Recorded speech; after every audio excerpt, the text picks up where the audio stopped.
Hi there, welcome back to the channel. Welcome to video number 2 in the restoration of this Grundig Satellit 650 Pro.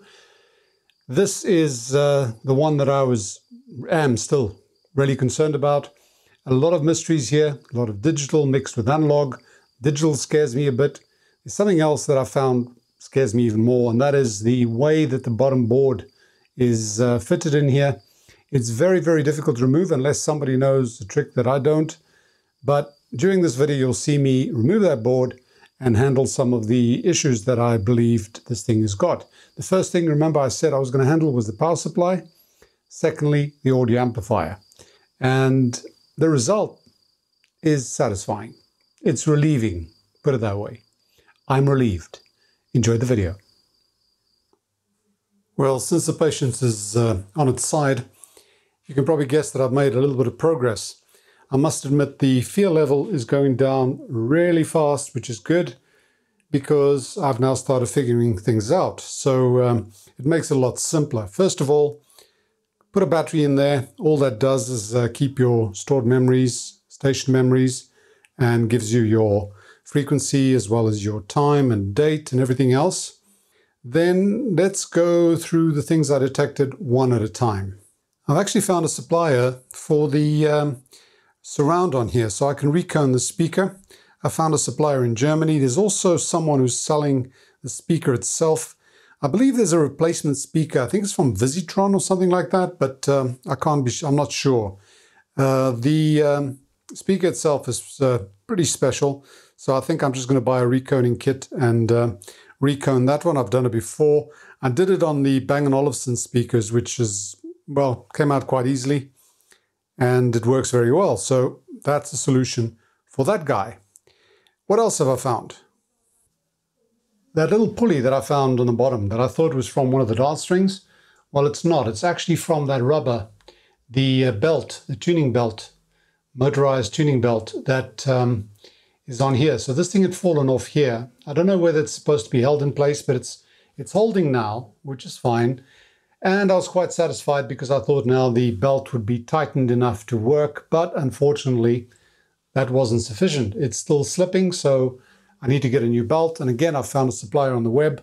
I'm waiting for that. So I'll have to replace the belt, which I believe is quite a rather messy process, but it has to be done.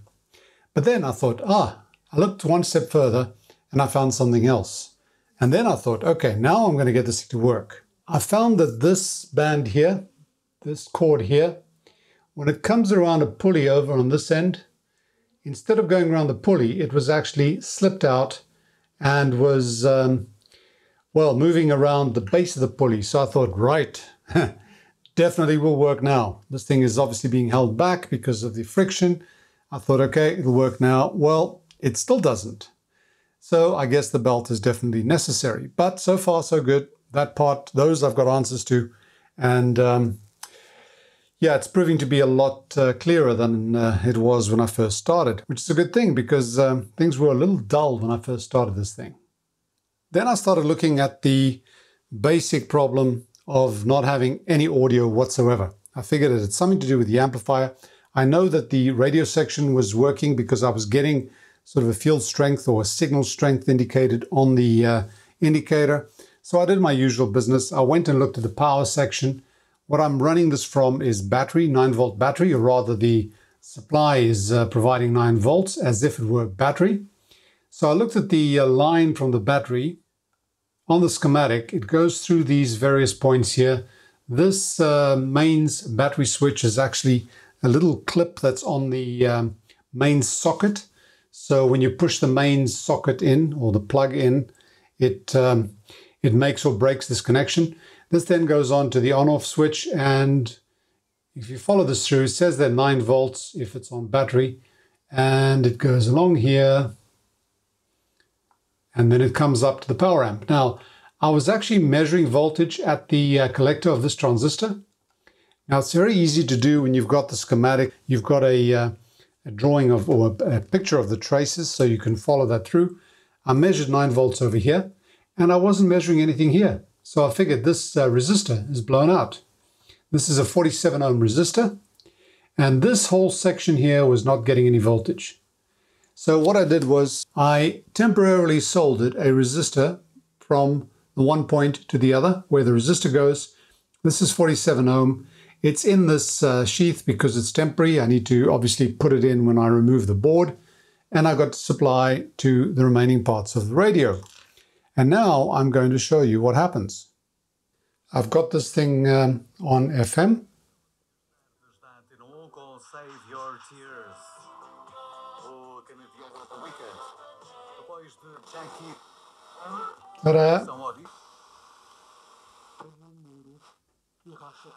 The antenna's down, so reception's pretty poor.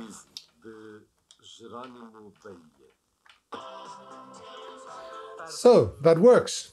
And I thought, great, I can celebrate. Well, that was too soon. Let me put it on medium wave. It's on 1530. I've got this thing on manual, so there's no point doing that because it's not moving there. 1530 is the local station, so if I go with the pre-selector to 1530,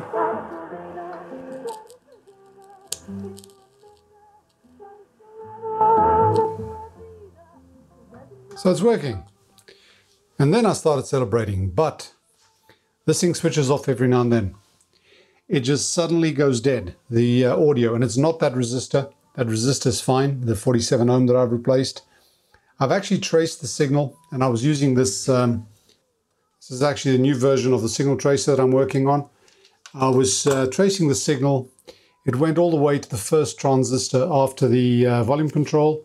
If we check this out here on the screen, I got the signal over here. From here, it goes in there. I was getting it to this point, and then this resistor breaks down. Now, the problem with this, it's still playing. It might just stop at any time, though. The problem with this is that the supply lines, for example, the B+, call it B+, to this level here, to this here, does not come from the supply itself. It comes from, if you follow that line back, this is the supply, there's ground, it goes back to there, and it goes to that combination, that join between the two output transistors. So this is sort of supposed to be set to 4.5, but it gets set to 4.5 in a whole feedback configuration here.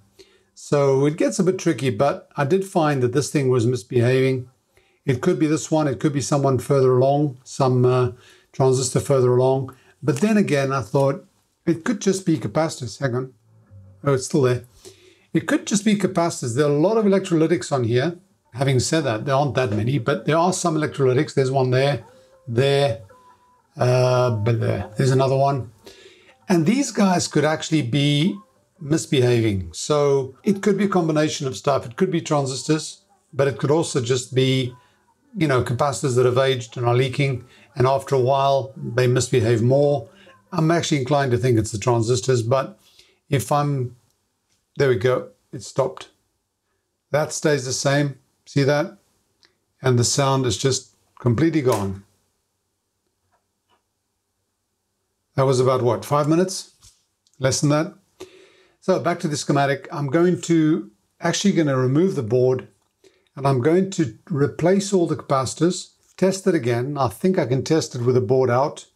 And if it's not that, if the problem persists, then I will check the transistors. I think there's something wrong with this one, but that's easy enough to replace. It's a 560. I've got the 560. I've got 548s. What's that?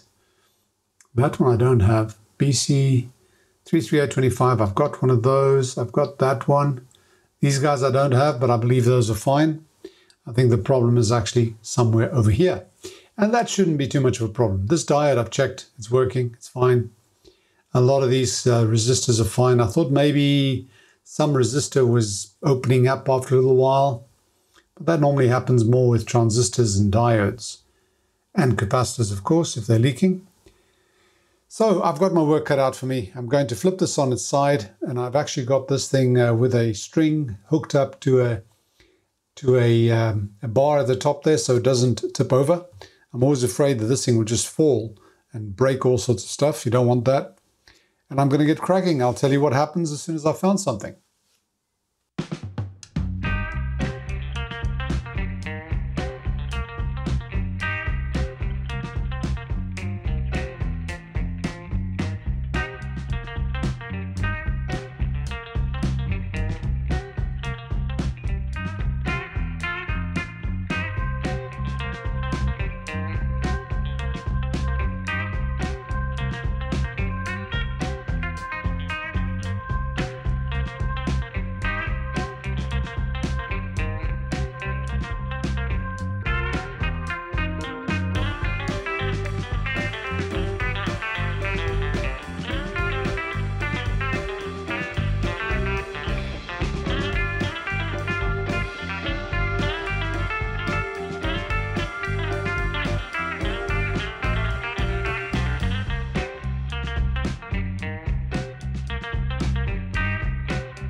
You have just witnessed what I like doing least.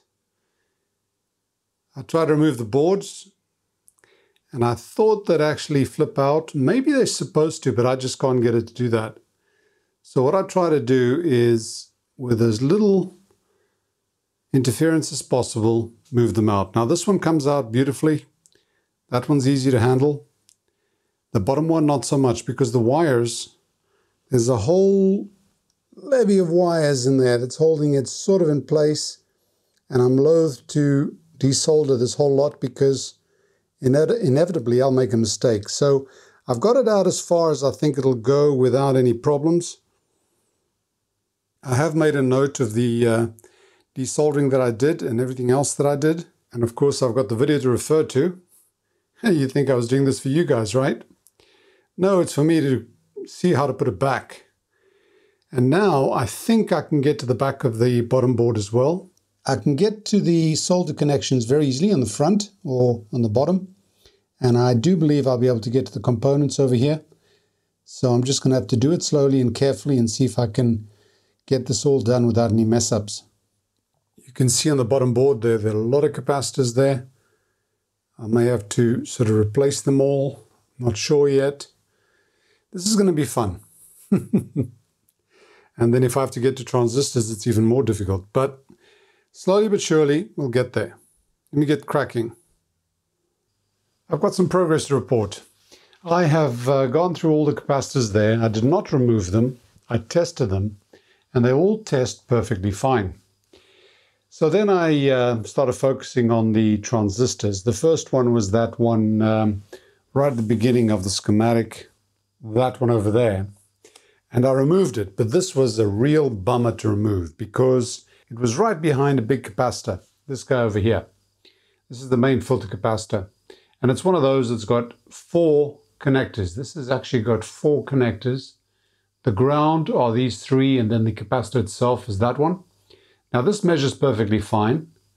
It finally came out, no damage to the board, which was a blessing. So this was removed. I could then get to that transistor, and I'll show you where that transistor is on the schematic. It's over here. It's very simple. It's this guy over here. And what I was noticing was when the sound cut off, I was getting 0 volts there. I was getting about 5 volts there. And the difference between that voltage and that one was not 0.6 or 0.7. So this thing wasn't biased properly. When the sound is on, this thing comes to about 0.6 volts, I think it is, over here. So that's enough to bias that transistor over there. And the whole thing sort of goes into operation. But the problem is this transistor is in a really strange place. You can see it over here. That's fine. That's not a problem. But the problem is getting to it, because if you look at it from the back, you've got this capacitor here, which is that big one that I've just shown you. And you can't get in it from here. So I had to remove the capacitor to get to it. And even then, to remove this was tough. It wasn't tough to remove it. It was tough to put it back. Because what I did was I got it out, tested it, and it was perfectly fine. So I decided to put it back. And, oh, by the way, I did replace that resistor, the one that I had tacked on temporarily over here. So that's been done. All these capacitors have been checked. As you can see, they're all in green. I think that's about it. And then I've done nothing else. What I have done, though, is I've switched it on. And this thing's been working for about 3 hours now, non-stop. It's working. So I don't know what the hell was wrong with it. There was something wrong with it because it was cutting out repeatedly. And it might still do that because I haven't found the problem. The problem I have now is that this thing is out of its chassis. And if I put it back and find there's a problem, I'll have to take it all out again. It's not easy. It's not easy at all. I really hope I don't have to go into those, having to remove those transistors at the back there, because they are tough. That first one, which is the one closest to the edge, was bad enough. The others are worse. What I've decided to do in the meantime is check the biasing. Maybe that's got something to do with it. And to do the biasing, you see those over there? That's a little track. And if we look at the schematic, we see it over here, right there. You see, they show this as a jumper.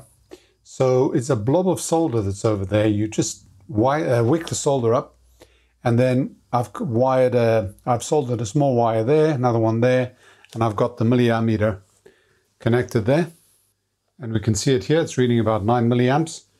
That's that link over here. And it tells us 10 milliamps plus or minus 1 milliamp adjusted with R676.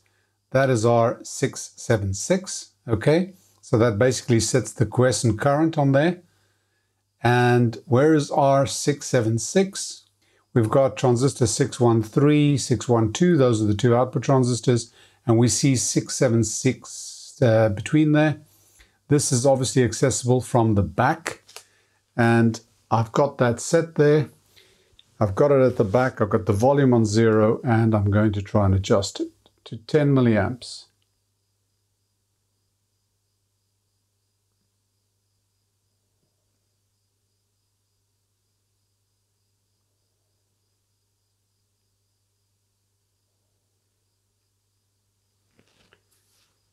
Whenever you adjust these guys, you've got to leave it for a while because it'll reach its quiescent condition after a little while. Sometimes it's a few seconds, sometimes a few minutes. But as you can see, it wasn't far off. It was actually within spec. So, well, we've done a fine tuning on there. So that won't be the reason for the cutout. You know, sometimes these things do correct themselves. It could have been a solder joint. It could have been, I don't know. When I took that transistor out, I cleaned the legs. It could be that. I don't know. I really don't. And I don't like it when you solve a problem and you don't know why. As you can see, I've got all the wires that I desoldered. I had to jump her up just to make sure this thing was connected properly. Well, that's reached its quiescent point, so I'm going to switch off the power supply, remove those little wires, and just redo that solder link over there. Well, folks, this thing's running rings around me. Not too unusual. But let me show you what happened. I wanted to find the fault. I really wanted to find out if there's anything really wrong here. And I didn't want to necessarily remove many of these capacitors and everything else and transistors. They're incredibly difficult to remove. So what I did is I started testing resistors, checking resistors. And I was checking these. As you can see, I've checked every resistor on that board. Everything that's a resistor and a capacitor, especially resistors, they've all been checked on that board. And there are not many that have measured low or high. However, this one here, this bugger here was confusing me. It was actually reading 4.7 ohms. So when I measured it, I thought it was a short. I thought it was a shorted resistor, which is not that usual. Usually they open, but this one was a short. And then when I looked closely, I measured 4.7 ohms. I looked at the schematic, it says 4.7K. I thought, aha, I found the problem. So I replaced it. Remember, this one here I'd already replaced. That was obvious because the supply wasn't getting to this end. But I replaced that. And then when I switched it on, this thing was sounding different. It was working, but it was sounding different. So I decided to open these guys up here again and see what kind of bias I had. Well, the bias was completely off. It was like 0.1 milliamps quiescent current. So these things were completely cold biased. So I thought, what the hell's going on here? I try to adjust here. Let me show you what happens when I try to adjust.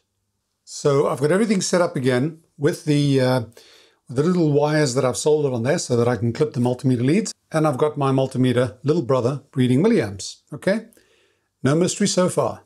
Now watch what happens when I switch it on. It's way too high, way too high. That's definitely not good for the transistors, so I'm going to go in there.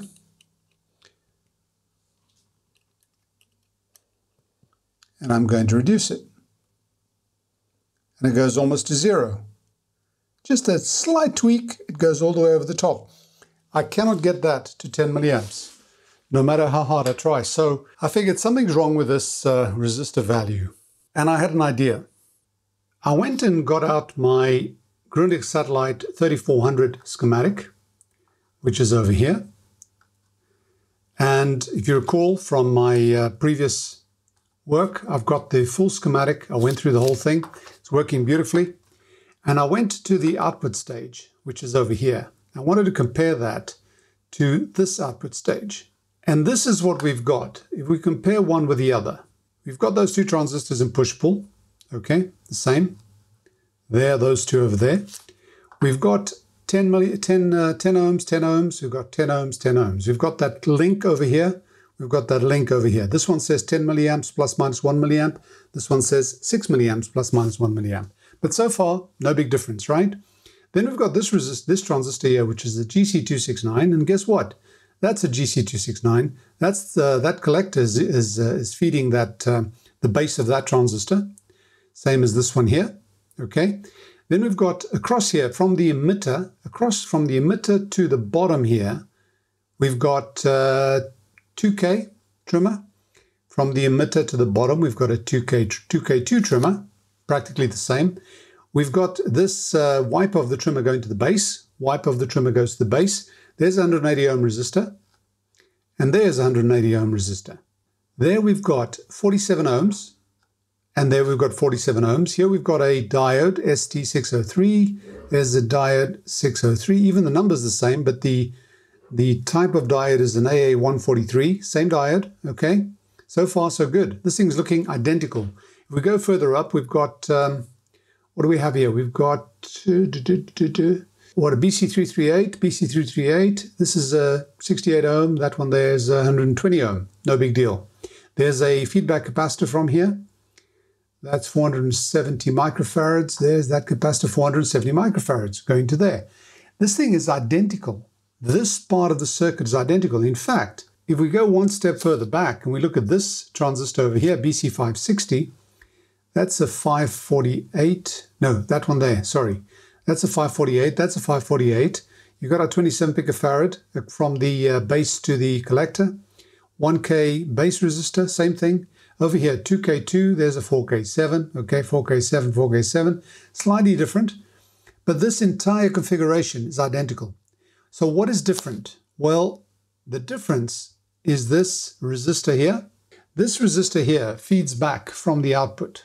There's the output, right? After that capacitor, the decoupling cap or DC blocking capacitor to the output, that comes back through a 220 ohm resistor, and it goes to this point over here. What do we have here? We've got this thing feeding back from the same spot over here. Comes back through a reverse bias diode. And then we've got this transistor set up here. And quite frankly, this looks like a current source. You've got a diode here. It creates a voltage. It could create a voltage. I think this is for overdrive. I think that there's no way this thing will ever bias that diode. We look at this here. Let's look at the other circuit. This says here 3.9, okay? 3.9 over there. And that is practically zero. So there's about 3.9, maximum 6.2 volts across that resistor. If this thing behaves any way similar, right, this will never get to 6.8. Well, it might, but it probably shouldn't. I think what this is supposed to do is to create a current source. So if this is like the supply to this transistor, goes through there, it would bias the diode. The diode would create a 6.8 volts over here, and that would be 6.1, and that would create a current down here. And, you know, this thing I think is just a protection circuit. So this whole configuration, these 1, 2, 3, 4, 5, 6, 7 components are replacing that one resistor. Okay, so it looks very similar. I don't think there's much difference here. I bet you if I take a, what is it, a 220 ohm resistor, replace this whole configuration with 220 ohms, this thing will work just fine. Okay, now here's the crux of the matter. This thing says 4.7K over here. That one there says 6.8 ohms. And this is one of those thermistors. I think this is the one that's stuck between the transistors for heat, basically so it heats up at the same time as the transistors. 6.8 ohms there, 4.7K. That gets me thinking. That looks like 4.7 ohms, looks more like 6.8 ohms, right? So it looks like that resistor should in fact be 4.7 ohms. I think there's an error on this schematic.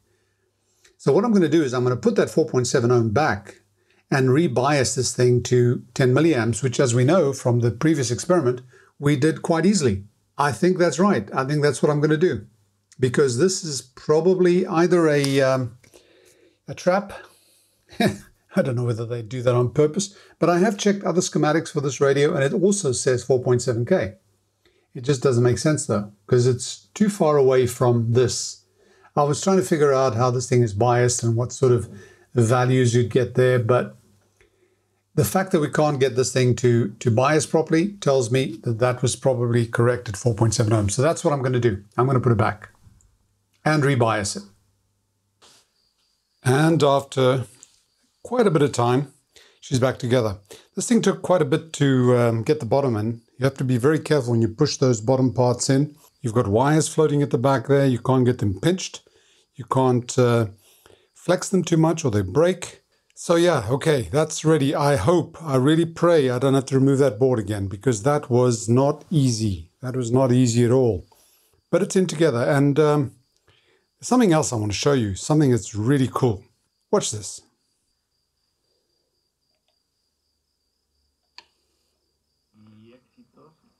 Ah. See that?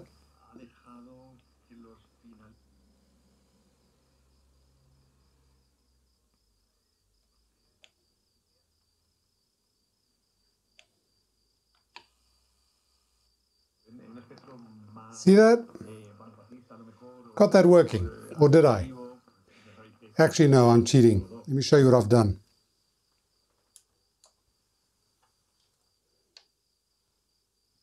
What I did was I took that pulley, you know, that little pulley that was in the bottom of the radio that was floating around. It's part of the belt mechanism inside there, tensions the belt. It had slipped out. And the belt, I believed, was the problem with that pre-selected tuning. It was too loose. It's got to be changed. I'm going to get one. I'm going to order one. But I wanted to just make sure that the actual tuning was working. And I got this thing, you know, I just soldered a bit of an end wire on a needle, steel needle, put that in there, hold it in place and tighten down. So this was actually in the same place that it should be, but a little bit tighter, a little bit more tensioned. So I was able to tighten the belt, and in that way I could determine that the actual tuning is working. It was slipping a little bit there because you've got to keep the tension exact. You can't twist this in any way, but that's not important. What's important is that this thing is working, and that leaves me a lot more relieved. So, okay, that's one more mystery gone. So in the meantime, I keep tuning manually, and it's been working for ages. See that? It's been working for ages. It hasn't been switching off. I readjusted the bias, as I mentioned before, so that's all set. You will notice that the speaker is suffering. As it plays, it's starting to break apart. So that's to be expected, no surprise there. But for now, this has been tough. That part at the bottom there was really tough to handle. I was really worried that I was going to break something, but so far, so good. This is going fairly well, better than I expected. And so I think I'm going to cut it off for now. And thank you all for your company. And I hope you've enjoyed that. If you have, click like, share, subscribe, and all that jazz. And if you want to support the channel directly, please do so on Patreon. Once again, thanks for watching. Bye for now and stay safe.